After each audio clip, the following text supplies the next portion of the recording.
Hi guys, welcome to I dream. నేను మీ చాణక్య. మన India Pakistan మధ్య జరుగుతున్న వార్ అనేది కూడా మరి ప్రస్తుతం జరుగుతున్న పరిస్థితులకు తగ్గట్టు అది ఎన్ని రోజులు కొనసాగుతుంది అండ్ ఇలాగే కొనసాగితే మరి పాకిస్తాన్ ముక్కలవుతుందా, మన మన ఇండియా ఒక ఆర్థిక వ్యవస్థ మీద ఏమైనా కానీ ఇంకేదైనా ప్రాబ్లమ్స్ ఏదైనా ఉంటాయా, మరి మెయిన్గా ఈ వార్ ఎక్కడ ప్రభావం అనేది కూడా ఉంటుంది అనే దాని గురించి కూడా ఈరోజు డిస్కస్ చేయడానికి ఎక్స్ ఎయిర్ ఫోర్స్ అధికారి రాజశేఖర్ గారు ఇప్పుడు మనతో పాటు ఉన్నారు. అండ్ ఏ బేసిస్ మీద కూడా జరుగుతూ ఉంది అండ్ ఇంకా ఇన్ డీటెయిల్గా ఈ వార్ గురించి ఎక్స్ప్లెయిన్ చేయడానికి కూడా వచ్చారు. మరి రాజశేఖర్ సార్ని అడిగి తెలుసుకుందాం. హాయ్ సార్, నమస్తే సార్. నమస్కారం అండి. సార్, ఇండియా పాకిస్తాన్ వార్ ఇది కంప్లీట్గా ఒక ఎమోషనల్కి సంబంధించిన వార్. ఎందుకంటే అది స్టార్ట్ అయిన విధానం అనేది కూడా చూసుకుంటే ఇది డిఫరెంట్గా కనిపిస్తుంది. పెహల్గామ్లో జరిగిన దాడి, దాని తర్వాత 14 రోజుల తర్వాత మన వాళ్ళు కరెక్ట్గా పిన్ పాయింట్ చేసి మరి తీవ్రవాదులు ఎక్కడైతే ఉన్నారో వాళ్ళ ఒక స్థావరాల మీదే దాడి చేశారు. కానీ ఆ తర్వాత జరిగిన పరిణామాలు చూస్తుంటే ఇప్పుడు మనం చూస్తూ ఉన్నాము. అండ్ కంప్లీట్ వేరే సినారియో కనిపిస్తుంది. ఒక పెద్ద వార్కే లీడ్ చేస్తుంది. ఇది ఎన్ని రోజులు ఏంటి? క్షమించాలి, ఇప్పుడు మీరు చెప్పినట్టుగా వార్ 1 చేశారు. మనం ప్రిసిషన్లీ వాళ్ళు పర్టికులర్ అటాక్ చేశాము. కానీ అది ఇవాళ ప్లాన్ చేసింది కాదండి. గత కొన్ని సంవత్సరాల నుంచి మనం ప్లాన్ చేసుకుంటూ వస్తున్నాము. కానీ ఎగ్జిక్యూషన్ అనేది ఈనాడు జరిగింది. వాళ్ళు 1947 ఇన్ఫ్యాక్ట్ వాళ్ళు ఎప్పుడైతే పాకిస్తాన్ వాళ్ళకి సెపరేట్గా కంట్రీ అయ్యిందో ఆనాటి నుంచి వాళ్ళకి మన పట్ల ద్వేషభావం అనేది వాళ్ళకు ఉంది. అండ్ వాళ్ళ కంట్రీలో ఉన్న ప్రతి ఒక్కరికి కూడా వాళ్ళు అదే నేర్పిస్తారు. India is our enemy, Hindustan అమర్ దుష్మన్ అని చెప్తూ వాళ్ళ పిల్లల్ని పెంచుకుంటూ వచ్చారు. వాళ్ళు పెల్గాంలో చేసింది అనేది ఒక చిన్న ఎక్సర్సైజ్. కానీ అంతకుముందే ఎన్ని వార్స్ జరిగినాయి, ఎన్ని యుద్ధాలు జరిగినాయి, ఎన్ని ప్రాక్సీ వార్స్ జరిగినాయి, ఇవన్నీ మనకు చూసుకుంటూ పోతుంటే కనుక పాకిస్తాన్ మనకి ఖచ్చితంగా మన శత్రువే, ఎంత కాదన్నా కూడా. కానీ మన దేశం యొక్క శక్తియుక్తుల ముందు వాళ్ళు ఏమాత్రం తగరు. అండ్ సెకండరీ మీరు చెప్పినట్టు ఇప్పుడు పెహల్గాం తర్వాత చేద్దామంటున్నారు కదా, అది ఏం లేదండి. వాళ్ళు ఎంతవరకు కూడా ఏమి చేయలేరు పాకిస్తాన్ వాళ్ళు. మనకేంటంటే ఇప్పుడు చిన్నగా కబడ్డీ అంటే ముందుకెళ్తా వెనకెళ్తా, అలాగే పాకిస్తాన్ వాళ్ళు కూడా చేస్తున్నారు. దానివల్ల మనకు వచ్చే నష్టం అంటూ లేదు. కానీ మీరు చెప్పిన emotional, it's a one type of blackmail the Indians అనమాట. And at the same time trying to say that మీరేం పీకలేరు, మీరేం చేయలేరు అని చెప్పి మనని కొంచెం దాని అంటారు మన సహనాన్ని పరీక్షిస్తూ ఎగ్జాక్ట్లీ. అండ్ సెకండ్ థింగ్, అది అందువల్ల మనం ఏంటంటే వాళ్ళ రెచ్చగొడితే రెచ్చిపోకూడదు. మన సహనాన్ని మనం పెట్టుకోవాలి. ఎందుకంటే భారతదేశం మన ఎంతవరకు కూడా calm and quiet. Okay, so keeping that in to what is a mind, మనం ఏం చేయాలంటే కనుక ఎంతవరకు కూడా చేయని వాడు ఏం చేస్తాడు, కొట్టనివ్వండి. ఎంతవరకు కొడతారు, ఏం చేసుకుంటే వాడి శక్తి అయిపోతుంది. అప్పుడు మనం అటాక్ చేస్తాం ఒక్కసారిగా. కానీ ఎంతవరకు కూడా సార్ మీరు చెప్పిన ఎకనామికల్ పాయింట్ ఆఫ్ వ్యూలో చూసుకుంటే కనుక ఏ దేశమైనా సరే యుద్ధం చేసింది అంటే చాలా నష్టపోతారు. అండ్ ఒకప్పుడు భారతదేశము ఒక అండర్ వరల్డ్లో ఉండింది. అంటే చెప్పాలంటే కనుక అండర్ డెవలప్డ్ కంట్రీ. దాని నుంచి ఇప్పుడు డెవలప్ అయిపోయి ఏమైంది, డెవలపింగ్ కంట్రీకి వచ్చింది. And now we are on the verge of becoming a developed country, coming at par with America, France like things. అట్లాంటి టైంలో ఇప్పుడు యుద్ధం అనేది మనం చేసామే అనుకోండి, మనకి చాలా ఆస్తి నష్టము, జన నష్టము ఇవన్నీ జరుగుతాయి. And at the same time మళ్ళీ రిసెషన్ లాంటి స్టేజ్ రావచ్చు. కాబట్టి ఎంతవరకు కూడా నేను పర్సనల్గా ఫీల్ అవుతాను. And I feel many of the country fellows feel that we don't want to go in a war and try to keep the Pakistan at bay and have a harmonious future tomorrow. Sir, operation Sindoor, మనము operation Sindoor మొదలుపెట్టినప్పుడు అది కేవలం దాడి చేసి complete అవుతుందేమో అనుకున్నాం. కాకపోతే to be continued అని చెప్పేసి మరి మన ఆర్మీ సేనాధికారులు కూడా మరి చెప్పిన తర్వాత చూస్తే ఆ తర్వాత పాకిస్తాన్ వాళ్ళు మన మీద అటాక్ చేశారు. మనం రిటర్న్లో అటాక్ చేయకపోతే అది మన తప్పే కదా సార్? కొన్నిసార్లు చేయాలి, కొన్నిసార్లు చేయకూడదండి. అది ఎప్పుడు చేయాలి, ఎప్పుడు చేయకూడదు అనేది ఒక మన విజ్ఞత మీద ఆధారపడి ఉంటుంది. అలాగని చెప్పి చేతగాతనం అని కూడా వాళ్ళకి పాకిస్తాన్కి చెప్పకూడదు. మనం ఖచ్చితంగా వాళ్ళకి ఒక సమాధానం ఇవ్వాలి. ఆ ఇచ్చే సమాధానం ఏదో గట్టిగా ఉండాలి.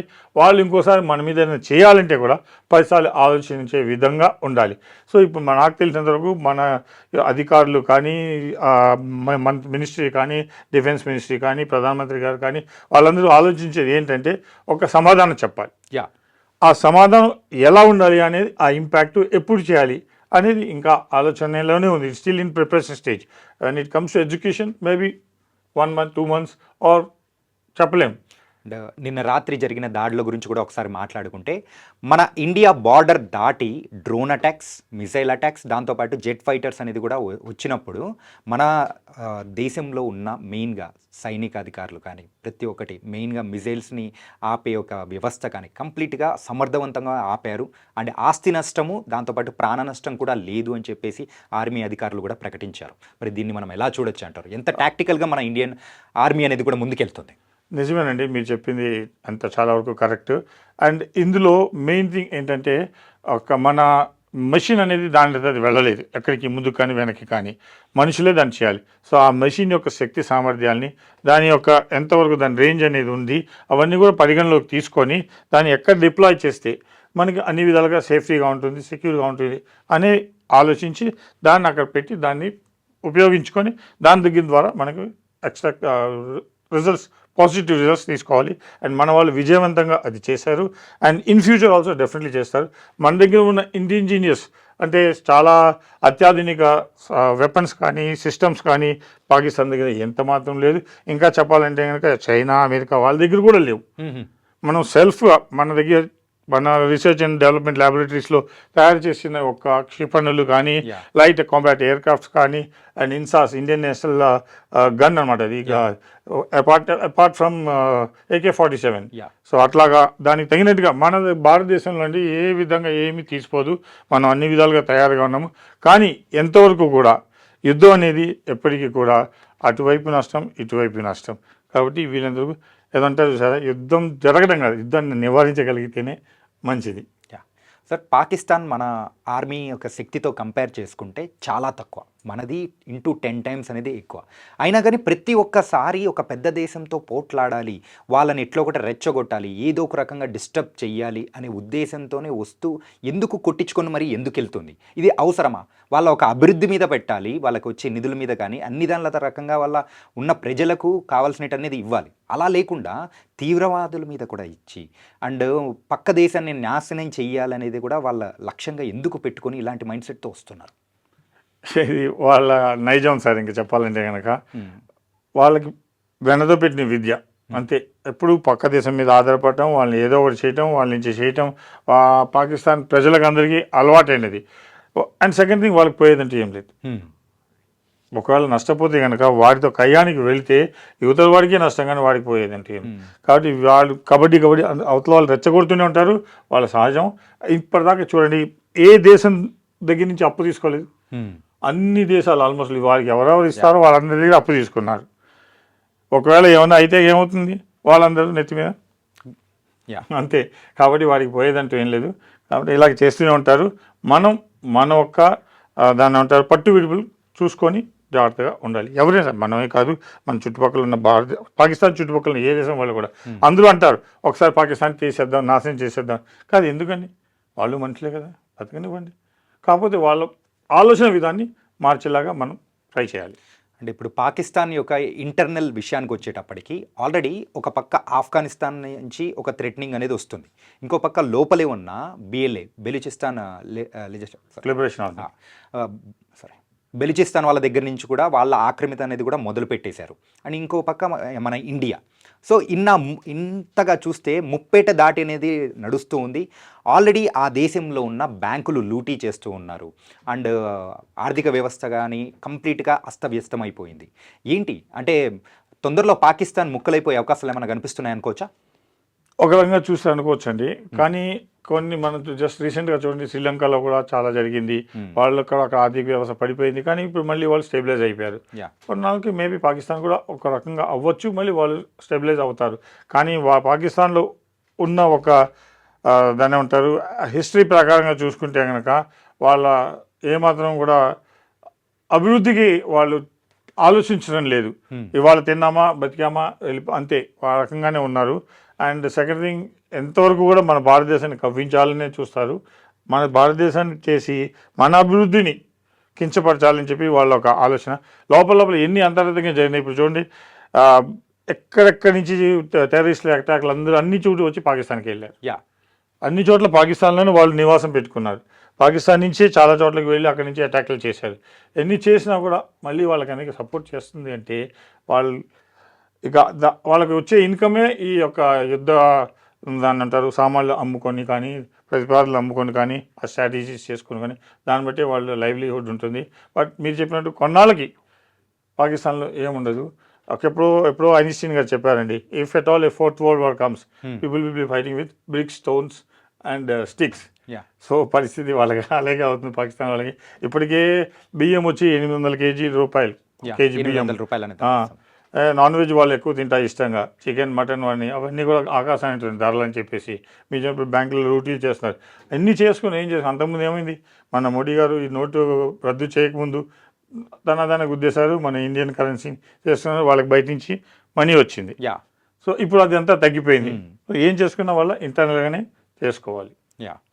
అంటే బెలుచిస్తాన్ ఆర్మీ దగ్గర నుంచి వాళ్ళకు ఇంకా రాబోయే కాలంలో ఎలా ఉండబోతుంది అనుకోవచ్చు? కంప్లీట్గా వాళ్ళు విడదీసే పక్కలో బల్లెం అండి, పక్కలో బల్లం. That's all. ఓకే, అంటే దాన్ని ముక్కలు చేయడానికే వాళ్ళు అయితే సిద్ధంగా ఉన్నారు అనుకోవచ్చా? అది రానున్న రోజుల్లో చూడాలి. We have to wait and see exactly what ever we forecast. On ground situation will be totally different అండి. మనం ఆలోచించేది ఒకటి ఉంటుంది, అక్కడ ఆచరణలో జరిగేది ఇంకోటి ఉంటుంది. కాబట్టి ఎంతవరకు కూడా వెయిట్ అండ్ వాచ్. సార్, ఈ యొక్క యుద్ధం అనేది కూడా సో రెండు దేశాల మధ్యలో కూడా కొంచెము వేడి వాతావరణం అనేదే ఉంది. సో కంప్లీట్గా ఇది టిట్ ఫర్ టాట్. ఇప్పుడు మీరు మాకిచ్చారు, మేము మీకు ఇస్తాము, మీరు మాకిచ్చారు అని చెప్పేసి గివ్ అండ్ టేక్ పాలసీ టైప్లోనే నడుస్తుంది. మన భారతదేశం నుంచి మేము మీ మీద కాదు తీవ్రవాదుల మీద చేశామని ఎంత చెప్పినా కానీ వాళ్ళు ఇలా చేస్తున్నారంటే తీవ్రవాదులకు సపోర్ట్ చేస్తున్నట్టే కదా. అబ్సల్యూట్లీ. మరి ఇట్లాంటప్పుడు వాళ్ళకి మనం కరెక్ట్ సమాధానం చెప్పాల్సిందే కదా. చెప్పాలండి, కానీ మూర్ఖులతో ఏం వాదిస్తాం సార్? ఎంత వాదించినా ఏం చేసినా సరే. కానీ అలాగే వదిలేస్తే ప్రెజెంట్ తర్వాత మన భారతదేశాన్ని వాళ్ళు ఇంకా దాడులు చేయలేరు. అబ్సల్యూట్లీ. ఏమాత్రం కూడా మన దగ్గర శక్తికి తక్కువ ఉందా, యుక్తికి తక్కువ ఉందా, తెగింపుకి తక్కువ ఉందా? ఏం తక్కువ ఉందని మన దగ్గర అన్నీ ఉన్నాయి. కానీ ఒక్కటే, కొంచెం శాంతంగా వెళదాం అన్న ఒక ఆలోచన ధోరణి మాత్రమే మనని వాళ్ళ మీద అటాక్ చేయకుండా ఆపుతోంది. ఓకే, ఎందుకు అంటే మన భారతదేశం ఎదగాలండి. వాడిని ఎవరినో నాశనం చేసే మనకేం వస్తుంది? చూడండి, first you grow up. Chanakya నీతి ప్రకారంగా ఒక లైన్ని చిన్నది చేయాలంటే దాని పక్కన పెద్ద గీత గీయాలి. సో మనం ఎదగాలి, కానీ వాడిని ఏదో చిన్న చెరిపేద్దాం, చేసేద్దాం, చిన్న చేద్దాం అంటే అది పద్ధతి కాదు. కానీ ఈ వార్కి సంబంధించి ఇంకా లోతుగా కొంచెం విశ్లేషించుకుంటే, ఎప్పుడైతే అమెరికాకి మరి అధ్యక్షుడిగా వచ్చిన ట్రంప్ మరి ఆంక్షలు విధించాడు ప్రపంచ దేశాల మీద ఉన్న సుంకాల గురించి, అందులో మెయిన్గా చైనా పని అయితే ఎవరు ఎక్స్పెక్ట్ చేయని విధంగా 225% అనేది విధించి అక్కడి నుంచి ఏది వస్తున్నా కానీ రానికోకుండా చేసి కంప్లీట్గా వాళ్ళ బిజినెస్ని కొలాప్స్ చేసేసాడు. ఇలాంటి సమయంలో అక్కడున్న యాపిల్ కంపెనీ కానీ లేకపోతే వేరే కంపెనీస్ అయినా కానీ ఇండియాలో పెట్టడానికి సిద్ధమవుతున్న సమయంలో కరెక్ట్గా సో పాకిస్తాన్తో ఇది ఆడిస్తున్న ఆట అని అనుకోవచ్చా? లేదండి, అమెరికా వాళ్ళు కాదనుకున్నా కానీ పైన ఎంత చెప్పినా ఇంటర్నల్గా వాళ్ళ బిజినెస్. చైనా వాళ్ళు ఆడిస్తున్న ఆట చైనాకి అమెరికాకి పడదండి. ఒకవేళ పడినా కూడా ఎంతవరకు కూడా ఎవ్వరు ఏదైనా సరే వాళ్ళకి వాళ్ళ ఓన్ కంట్రీ డెవలప్మెంట్ కావాలి, దాని గురించే వాళ్ళు చేస్తారు. కాబట్టి అలాంటి టైంలో భారతదేశం ఎదుగుతున్న దేశం, మన దగ్గర ఉన్న దాని రిసోర్సెస్ ప్రపంచంలో ఎక్కడా లేవు, అవి వాళ్ళకు కావాలి, గివ్ అండ్ టేక్. సో అలాంటప్పుడు మనతో వాళ్ళకి అయ్యానికి కాలు దూవినా అవన్నీ లేదండి, ఊరికే అంతే. మనతో బిజినెస్ చేసుకోవాలి, వాళ్ళు లాభం పడాలి. అమెరికా కానీ, రష్యా కానీ, జపాన్ కానీ, ఏ దేశమైనా సరే చూసుకోండి మనతో. ఇన్ఫ్యాక్ట్ చెప్పాలంటే అసలు అమెరికా అనేది ఎలా వచ్చింది బయటికి, ప్రపంచం ఎలా తెలిసింది? కొలంబస్ గారు భారతదేశం కోసం వచ్చారు. ఆయన భారతదేశం కలుపుకోవాలని చెప్పి వెళ్తూ ఆయన అమెరికాకి వెళ్ళాడు. అంటే అప్పుడు ఎన్నో సంవత్సరాల క్రితమే మన భారతదేశం గురించి ప్రపంచం మొత్తానికి తెలుసు. మన దగ్గర నాగరికత కానీ, మన దగ్గర సంపద కానీ, మన ఆస్తి వివరాలు కానీ, మన విజ్ఞానం కానీ చెప్పండి, అవి ఏ దేశంతో దగ్గర లేవు. మన భారతీయులు, మన పూర్వీకులు చాలా తెలివిగల అసామాన్యులు. వాళ్ళతో ఎప్పుడు ఎవరు ఏమి పోటీకి రాలేదు, అంతే, అసంభవం. ఓకే సార్, ప్రజెంట్ అయితే కొన్ని వార్తలు అనేది కూడా మనం వింటూ ఉన్నాము. ఏంటంటే కరాచీ మీద దాడి ఐఎన్ఎస్ విక్రాంత్ నుంచి మరి జరుగుతూ ఉంది ఇలా అని చెప్పేసి మరి వింటూ ఉన్నాం. కాకపోతే అది నిజమా కాదా అనేది కూడా కొంచెం ఒక చిన్న డైలమోలో అనేది కూడా ఉంది. చేయాలండి, చేయకపోతే ఎట్లాగా? ఎవరండి మీరు 10 గుద్దులు కుడితే ఒక గుద్దు ఊరుకుంటానా? లేదు, మరి నా చాతకాంతి అని అవుతుంది. మెత్తగా ఉంటే మీరు మరి ఇంకా నెత్తికెక్కుతారు. కాబట్టి మీకు నేను చెప్పాలి, ప్రకటించాల్సిందే, చేయాలి. అప్పుడు బారే బాబు ఇంత నా దగ్గర కూడా ఉంది, నువ్వు ఎక్కువ రెచ్చిపోయావు అనుకో, నీకు ఒకటి ఇచ్చేస్తాను, కాబట్టి కూర్చో అంతే. సార్ ఇప్పటి వరకు మన భారతదేశం దగ్గర ఉన్న సామర్థ్యాన్ని తగ్గట్టు మన మిసైల్స్ అన్నీ అటాక్ చేశాము. ఇంకా మన దగ్గర ఎంత స్ట్రెంత్ ఉందనుకోవచ్చు, ఎలా ఉందనుకోవచ్చు? అగాధం, కొల్లలు కోకొల్లలు. హ్మ్. మనం దాని గురించి ఇప్పుడు చెప్పామనుకోండి, పాకిస్తాన్ వాళ్ళకి మనమే లీడ్ ఇచ్చినట్లు అవుతుంది. Hmm. కాబట్టి as a true soldier rather pro country, Yeah. భారతదేశ అభిమానిగా, ఒక గత జవాన్గా Yeah. నేను ఇవన్నీ చెప్పకూడదు. నేనే కాదు, ఎవరు కూడా చెప్పకూడదు, మీ సివిలియన్స్ కూడా. ఎస్. ఎందుకంటే చూడండి, ఇప్పుడు 140 కోట్ల జనాభాలో మొత్తం నాకు తెలిసి 2 కోట్లు 3 కోట్ల కంటే ఎక్కువ లేదు యూనిఫామ్ సివిల్ డిఫెన్స్. మిగతా వాళ్ళందరూ కూడా సివిలియన్సే. Yeah. వాళ్ళందరూ కూడా డిఫెన్స్. అవునండి, వాళ్ళ సహాయ సహకారాలతోనే ముందుకెళ్తుంది. Yeah. Every individual is a soldier in uniform or out of uniform. Yeah. కాబట్టి యూనిఫామ్లో ఉన్న వాళ్ళే సోల్జర్స్ అనుకోకూడదండి. ప్రతి ఒక్కరు have to feel proud of being an Indian and protect the country. Yeah. ఇంకొకటి కొంచెం ఎమోషనల్గా కనిపిస్తూ ఉన్నది ఏంటంటే, మత ప్రాతిపదికన చేసిన దాడిగా మనం స్టార్టింగ్ నుంచి ఈ వార్ని ఒక రకంగా చూస్తూ ఉన్నాము. పోయి మీ మోడీకి చెప్పుకోండి, ఏం చేస్తారో చూద్దాం అని చెప్పేసి అన్నదానికి నుంచి మొన్న అయితే ఎప్పుడైతే ఆపరేషన్ సింధూర్ అనేది మొదలుపెట్టిన తర్వాత మరి దాన్ని లీడ్ చేస్తూ ఉన్న వాళ్ళు మహిళలు. మరి ఒకరైతే సోఫియా ఖురేషీ గారు, మరొకరైతే వ్యామికా సింగ్ గారు. మరి వీళ్ళు లీడ్ చేయడం అనేది కూడా దీన్ని ఎలా చూడొచ్చు మన భారతదేశం తరపు నుంచి? ఇది ఒక రకంగా చెప్పాలనగా పాకిస్తాన్ వాళ్ళకి ఒక స్ట్రాంగ్ రిప్లై అండి, గట్టి సమాధానం. మన భారతదేశంలో ఒక సంప్రదాయం ప్రకారం, లేదా మనం బిలీవ్ చేసేది ఏంటంటే, ఆడవాళ్ళు ఆదిశక్తి, యా, శక్తి స్వరూపిణి. ఎవరు ఏం చేయాలన్నా కానీ, ఏం చేయాలన్నా ఆడవాళ్ళే. ఇప్పుడు నేను ఎంతోమంది సైంటిస్టులు ఎన్నో రకాలుగా కనిపెట్టారు, రకరకాలు డిస్కవర్ చేశారు, కానీ వాళ్ళందరినీ కన్నది ఎవరు? వాళ్ళు కనిపెట్టింది ఎవరు? ఆడవాళ్ళు. యా. సో ఎవరు ఏం చేస్తే సరే ఆ శక్తి స్వరూపిణి తలుచుకోకపోతే జరిగేదంటూ ఏమీ లేదు. కాబట్టి దానికి ఒక రకంగా ఉదాహరణగా, నిదర్శనంగా పాకిస్తాన్ వాళ్ళకి జవాబు చెప్పడం కోసం అనేది మన గౌరవనీయ ప్రధానమంత్రి గారు వాళ్ళని ముందుకు పంపించారు. వాళ్ళు చేయాల్సింది చేశారు. That's very good, highly appreciable thing. Yeah. అంటే దీని తర్వాత అయితే ఇప్పుడు ప్రస్తుతం ఉన్న పరిస్థితులలో మరి రాబోయే కాలంలో ఎంతవరకు ఉండే అవకాశాలు ఉంటుంది? ప్రతి దాడిలు అంచనాకు ఒక జవాన్గా మీరేం చెప్తారు? సార్, జవాబు అంటే ఇవ్వవలసిందేనండి ఖచ్చితంగా.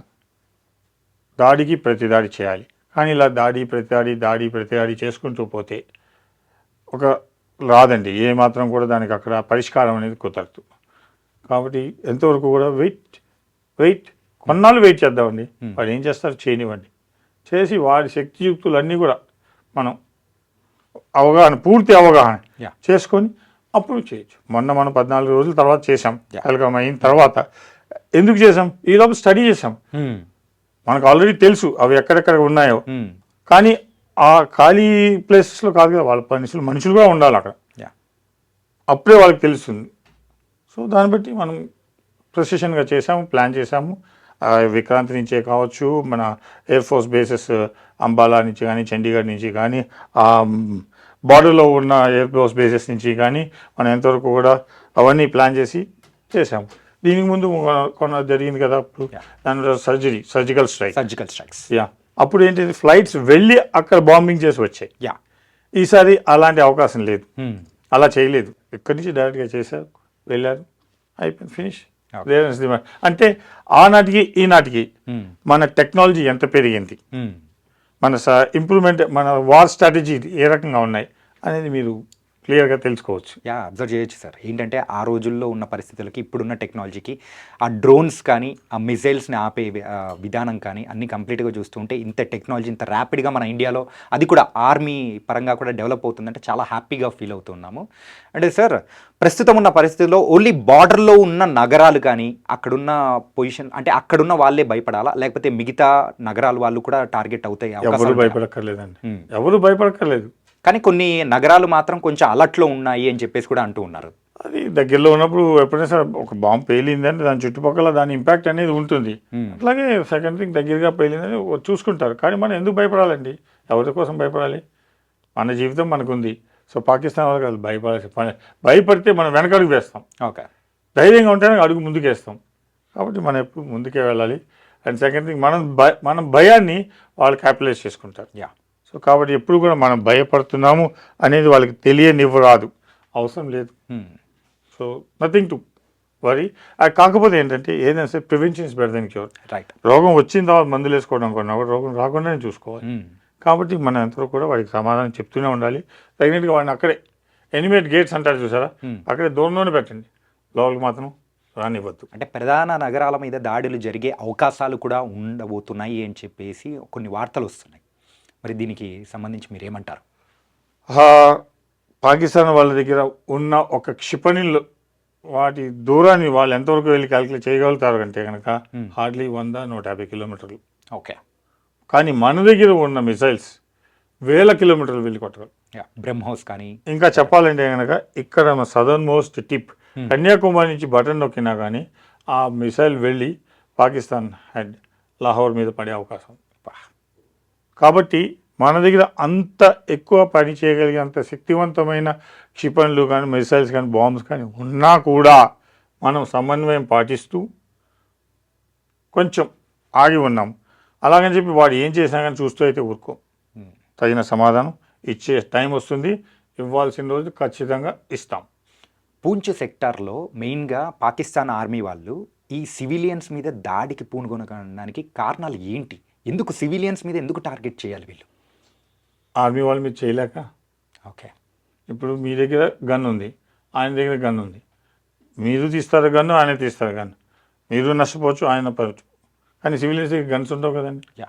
సో వాళ్ళ దగ్గర చేతకాని వాళ్ళ మీద రుద్దుతున్నారు, వాళ్ళు బలం చూపిస్తున్నారు. అది వాళ్ళ ఒక దాన్ని ఏమంటారు, మూర్ఖత్వం, పిరికితనం, చేతకానితనం.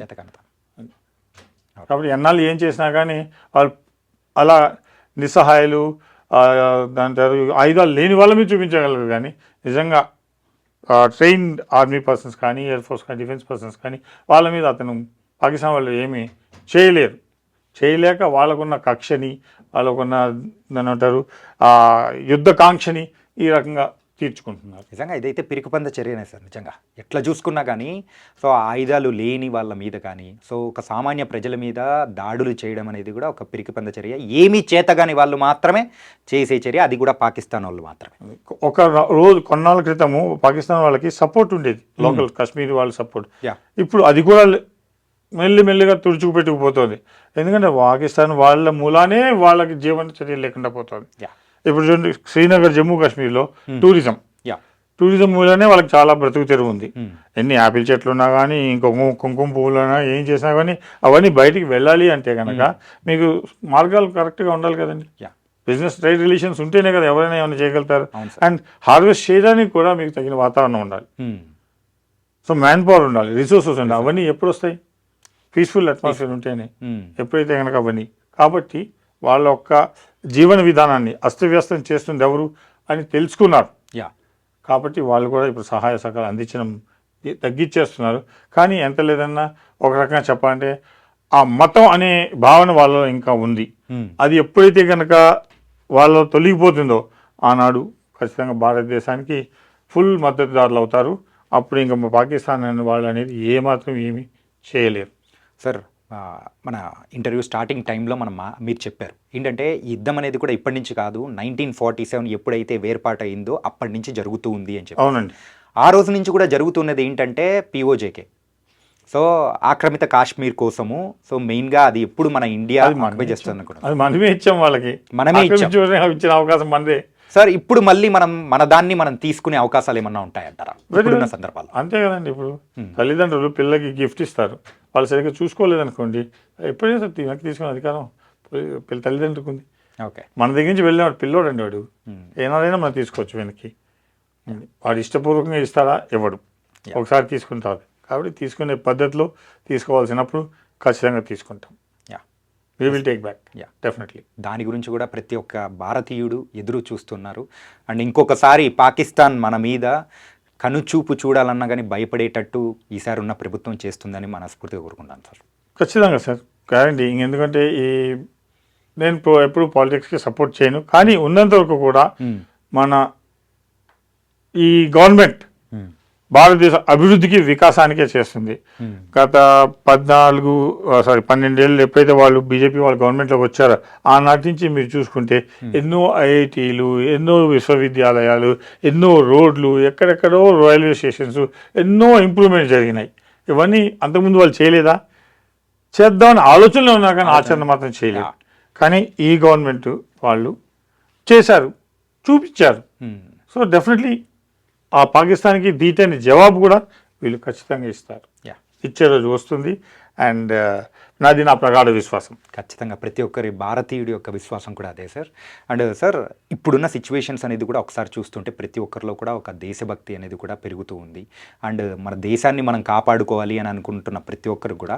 సో మీరు ఎక్స్ ఆర్మీ ఆఫీసర్ కాబట్టి, ఎక్స్ ఎయిర్ ఫోర్స్ ఆఫీసర్ కాబట్టి, ఒకవేళ ఎవరైనా కానీ పైలట్ అవ్వాలి, సో దేశం తరపున కూడా యుద్ధం చేయాలి అనే ఆకాంక్ష ఉన్న వాళ్ళు కానీ, సో అట్లాంటి వాళ్ళు ఎంటర్ అవ్వాలంటే ఆ ప్రాసెస్ ఎలా ఉంటుంది సార్? సార్ మనకి ప్రాథమికంగా 3 డిఫెన్స్ ఆర్గనైజేషన్ ఉన్నాయండి. Sir army, Indian navy and Indian air force. Okay, so మనం చరిత్ర ప్రకారంగా చూసుకుంటే కనుక ఏ దేశానికైనా సరే సైన్యం అనేది ఫస్ట్ పదాతి దళం, అది ఆర్మీ. సో దానికి ఎక్కడైనా సరే అసంఖ్యాకంగా ఉంటారు. అలాగే మన భారతదేశంలో 2 కోట్ల పైగా ఆర్మీ వాళ్ళు ఉన్నారు. వేరే చూసుకుంటే పాకిస్తాన్ దగ్గర 50 లక్షల కంటే ఎక్కువ మంది లేదు ఆర్మీలో. And second thing navy. Okay, నౌకాదళం. దాని నుంచి కూడా అది కూడా చాలా మనకి చాలా పెద్ద సముద్రం ఉంది చుట్టుపక్కల. మన దగ్గర చాలా రిసోర్సెస్ ఉన్నాయి. కొన్ని అత్యాధునిక సౌకర్యాలు కలిగిన యుద్ధ నౌకలు కూడా మన దగ్గర ఉన్నాయి. సో అదొకటి. దాని తర్వాత వచ్చేది Indian air force. Okay, sophisticated air crafts మన దగ్గర ఉన్నటువంటి అత్యాధునిక విమానాలు అనేవి మిగతా దేశాల్లో చాలా తక్కువ ఉన్నాయి. ఓకే, అండ్ ఇప్పుడు ప్రతి ఒక్క భారతీయుడికి దేశ రక్షణ ప్రకారంగా చేయాలి అనే ఫీలింగ్ ఉంటుంది. కొంతమంది యూనిఫామ్ వేసుకొని చేయాలనే ఫీలింగ్ ఉంటుంది. ఓకే, అది చాలా ప్రశంసనీయమైన విషయం. కాబట్టి ఇప్పుడు ఎక్కడ చేరాలన్నా కూడా ఆర్మీ వాళ్ళకైనా సరే, నేవీ వాళ్ళకైనా సరే, ఎయిర్ ఫోర్స్ వాళ్ళకైనా సరే తగిన పరీక్షా విధానాలు ఉంటాయి. ఓకే సార్, నేను ప్రత్యేకంగా ఎక్కువ ఎయిర్ ఫోర్స్లో చేశాను కాబట్టి దాని గురించి నేను ఎక్కువ చెప్పగలుగుతాను. సో ఎయిర్ ఫోర్స్లో చేరాలంటే కనుక ఎయిర్ ఫోర్స్ 2 పద్ధతులు ఉన్నాయి సార్. ఒకటి personal below officer and 1 is officer rank. Okay, pilot అనేది ఆఫీసర్ ర్యాంక్ కిందకు వస్తుంది. ఓకే, సో కానీ ఈ ప్రతి పైలట్ విమానం గాలిలో ఎగరాలి అంటే కింద సపోర్ట్ చేసే వాళ్ళు ఉండాలి. రైట్. ఎయిర్క్రాఫ్ట్ మెయింటెనెన్స్ కానీ, ఎయిర్క్రాఫ్ట్ ఫ్యూలింగ్ కానీ, ఎయిర్క్రాఫ్ట్కి సంబంధించి లాజిస్టిక్ సపోర్ట్ కానీ, ఏదైనా సరే కింద గ్రౌండ్ స్టాఫ్ చేయాలి. వాళ్ళందరూ కూడా పర్సనల్ బిలో ఆఫీసర్ ర్యాంక్ అంటారు. దానిలో ఏంటంటే కనుక మీ 18 ఏళ్ళ వయసు ఉన్నవాళ్ళు, ఆ తర్వాత ఎంపీసీ కానీ వేరే ఏదైనా +2 సబ్జెక్ట్ ఫస్ట్ క్లాస్ ఉంటే కనుక మీరు దానికి తగిన పరీక్ష రాయడానికి అర్హులవుతారు. ఓకే, ఎయిర్మెన్ సెలక్షన్స్ బోర్డ్ అని చెప్పేసి భారతదేశంలో ప్రతి ఒక్క రాష్ట్ర క్యాపిటల్స్లో ఉన్నాయి. వాళ్ళు నోటిఫికేషన్ విడుదల చేస్తారు. ఆ న్యూస్ పేపర్లో కానీ చూసుకొని, లేదంటే కనుక రోజ్గార్ సమాచారంలో కానీ, ఎంప్లాయ్మెంట్ న్యూస్లో కానీ మీరు చూసి దాని ప్రకారంగా ఎగ్జామ్ రాసుకొని వెళ్ళండి. అప్పుడు ఆల్ ఇండియా సెలక్షన్ బోర్డులో మీకు పిలుస్తారు. ఎక్కడైతే మళ్ళీ వెళ్ళినా రిటర్న్ టెస్ట్ అవన్నీ కొన్ని జరుగుతాయి, ఫార్మాలిటీస్. ఆ ప్రకారంగా మీకు ఆల్ ఇండియా మెరిట్ వస్తే మిమ్మల్ని తీసుకుంటారు. దానిలో technical wing and non technical wing 2 ఉన్నాయి sir. Okay, X category and Y category. X comes in technical and Y comes in non technical. Okay, MPC ఉన్న వాళ్ళకి మెకానికల్ స్ట్రీమ్లోకి వెళ్ళే అవకాశం ఉంది.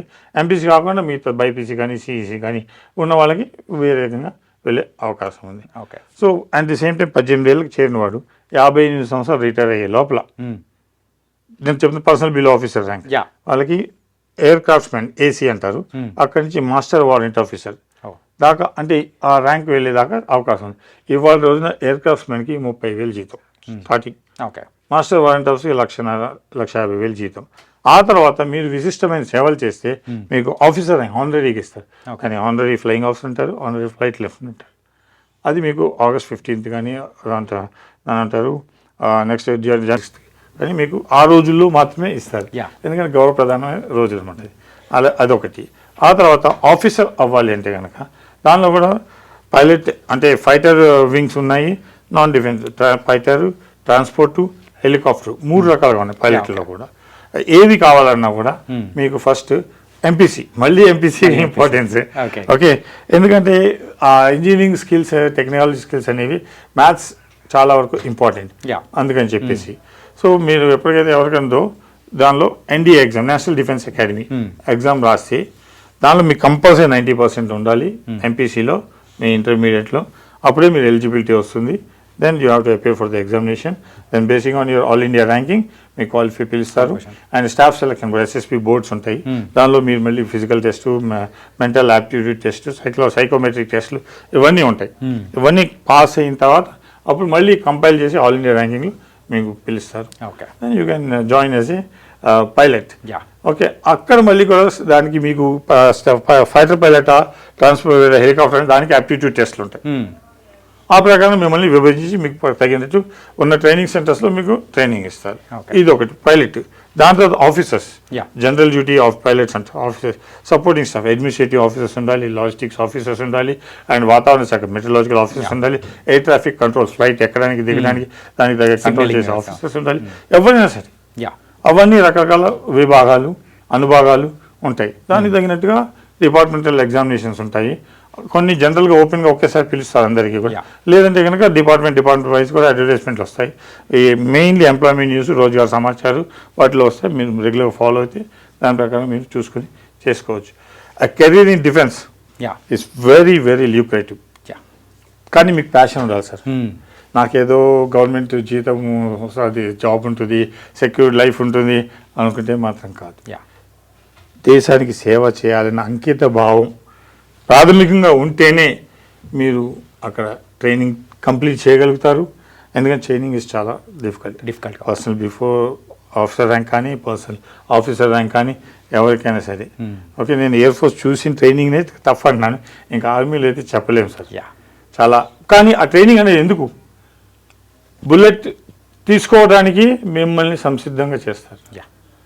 ఎవరు పడితే వాళ్ళు వెళ్ళి నన్ను కొట్టలేదు. సినిమాలు ఎన్నో చూపిస్తారు సార్, కానీ ఆన్ రియాలిటీ, ఆన్ గ్రౌండ్ ఎంతమంది నిలబడతారు, అదే ఇంపార్టెంట్. చెప్పండి, ఎవరు పడితే వాళ్ళు చేయలేరు. దానికి కలేజా కావాలి, గుండె ధైర్యం కావాలి, మానసిక స్టెబిలిటీ కావాలి. అప్పుడే అవన్నీ ఎక్కడ వస్తాయి? ట్రైనింగ్లో. అవన్నీ మీకు ఉన్నాయా లేవా ఇన్బార్న్. ఇప్పుడు పాలు చిలికితే మజ్జిగ తిరిగితే వెన్న వస్తుంది, కానీ మనిషిలో కూడా ఆ ఇన్బార్న్ క్వాలిటీస్ ఉన్నాయా లేవా అని టెస్ట్ చేయడానికి ఈ యొక్క యాప్టిట్యూడ్ టెస్ట్లు అన్నీ మీ దగ్గర ఉన్నాయని తెలిస్తే అప్పుడు మీకు ట్రైనింగ్ ఇచ్చి మీలోంచి అవి తీసి మిమ్మల్ని ఒక సైనికుడిగా తయారు చేస్తారు. మీరు దేశ సేవ చేయండి ఖచ్చితంగా. So nice sir. ఏంటంటే ఈరోజు ఇలాంటి సైనికులు ఉన్నారు కాబట్టే ఈరోజు ఇక్కడ ఉన్న వాళ్ళు ప్రతి ఒక్కరు కూడా హ్యాపీగా ఉంటూ ఉన్నారు. అండ్ ఎవరి పని వాళ్ళు చేసుకుంటూ ఉన్నారు. బార్డర్లో ఉన్న ప్రతి ఒక్క సైనికుడికి మాత్రం ఖచ్చితంగా మీతో సహా చెప్పాల్సింది సెల్యూట్ సార్. నిస్సందేహంగానండి, సైనికులను బట్టే సివిలియన్స్ ఉన్నారు. Sir, please have confidence in your soldier and help all the best. మీ సహాయ సహకారాలు సివిల్ డిఫెన్స్ వాళ్ళకి ఇవ్వండి, తగినట్టుగా మీరు కూడా హ్యాపీగా ఉండండి. Thank you sir. Thank you so much sir. నమస్తే.